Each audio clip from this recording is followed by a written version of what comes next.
последен собир пред Европско првенство, последна шанса е за вас како помлади ракометари да го минете тој филтер последен, што треба селекторот да направи избор за.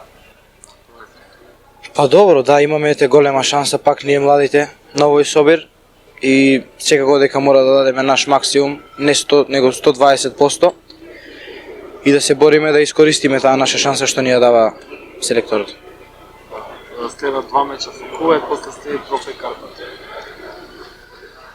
Па како што кажав, ете и на тие утакмици колку и да добиеме шанса, кој колку што ќе имаете минутажа да искористи на најдобар можен начин и тоа е тоа.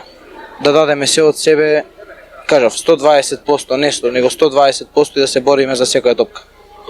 Минатиот собир имавте шанса, може и за прв пат сите да играте заедно, да имате повеќе минутажа, ова ќе биде втора шанса. Очекувате ли подобра, далеку подобра Македонија сега и... Па добро, сега, јас и прошлиот пат кажав дека тука сите се знаеме, сите имаме во некој клуб или било каде заедно играм, дали репрезентација младинска, кадетска, и не ни представуваше тоа проблем, но секако дека имаме повеќе време за подготовка за тие утакмици и се надеваме дека ќе покажеме уште подобра игра.